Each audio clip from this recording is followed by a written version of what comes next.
We made it through another week on planet Earth, traveling through the universe at thousands of kilometers an hour, being dragged by a giant ball of gas. You somehow made it. Well done. We got a lot to talk about. There's a lot to talk about today.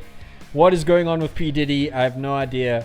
The dock worker strike in America is pretty nuts. Is AI taking more people's jobs? But I think before we do that, I really want to talk about this dock worker strike in the United States because it's very interesting. There's something really interesting I want to talk about here. For the latest on the dock workers strike, now in its second day, tens of thousands of dock workers at ports along the east and Gulf Coast continue to walk the picket lines. Here in our area, the panic buying among consumers has now started. At the Costco in Teterboro, people could be seen stocking up on essentials over fears that the strike could have impacts on our supply chain. New Jersey reporter Anthony Johnson is live at the Port of Elizabeth with the very latest. Anthony. Yeah, Liz, you can see the dock workers are still behind me. They are still standing their ground. At this point in time, no new word on any talks between management and the union. But the union workers say they're going to be out here as long as it takes so they can get a fair contract. Now, you talked about the people going to the store, customers going to the store. A lot of people online. So how many people are actually striking here? Because there seems like there's a... into the store, a lot of people like there's online. A fair amount of people striking here. Early this morning, before that Costco actually opened. Of course, this is the Jewish high holy days, so a lot of those folks were going shopping because of that one fact. But a lot of people also said they're getting prepared for the possibility that supplies will come up short. Long lines at one of the local big retailers may be the result of a frenzy of shoppers worried about supply shortages. Reminds you of COVID? Do you guys remember COVID? When you used to go to the grocery store and then come home and spray the grocery store and wipe it down with sunlight and like disinfectants? Especially if the dock workers' strike lasts a long time. We are scared because we don't know. It's just like going over with COVID again. People rushing the stores, everybody's panicking, and that's why I'm here today. I came in at 9:30. I was waiting online because I know people panic every time they hear something. Some shoppers are not panic shopping, but when you mix in the fact that the Jewish high holy days are here, the crowds are unusually large. I didn't come here because of the strike. I just came here because I legit, every month I come to Costco, but now there's people panic shopping. In the meantime, the striking longshoremen are manning the picket lines. What are they? Fight automation and save jobs. So their jobs are being taken by machines? Is that looks like what the strike is about? You've got someone who is taking something, whatever it is, and moving it from one place to another. Is that really what humans should be doing?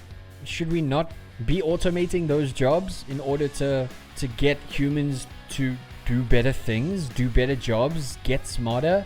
At the end of the day, we not meant to be doing these kind of jobs. Should we be training the people whose jobs are going to be taken away by automation to do higher skilled jobs? Because you can't fight technology. It's not going away. It's, companies aren't just going to stop, implementing new ways to streamline their business. That's going to happen. It's an inevitability. I think it's a little naive to think that doing manual labor is, especially at a dock where it's literally just moving things around, isn't going to be taken by machines. This is an interesting case study here because where machines are going to be fully taking over, right? For a second day in a row, it's estimated the U.S. economy is losing billions each day. The head of the New Jersey Business and Industry Association said, "Oh, I see. They're also fighting profits over people." Okay, so this is the case-old study. I said this in a couple days ago or a week ago, where I said the levels of corporate greed is getting to ridiculous levels. And, I don't know how much these guys are getting paid, which I'm sure they're probably going to mention. How much do you think the bigwigs of the docking, or the executives of these docking companies and shipping companies are making? Probably millions, probably billions. And people are probably getting pennies on the dollar. They don't care. They don't care about the people. They only care about profit. which is also begs another question. Their whole existence is to provide a product, a service. And I know that's going to be it may sound like a bad take, but it's not their responsibility. Yes, it's their responsibility to make sure that when they have employees, they need to have safe working environments and healthcare, and especially in a place like a dock. But at the end of the day, they're there to provide a service. So billions each day.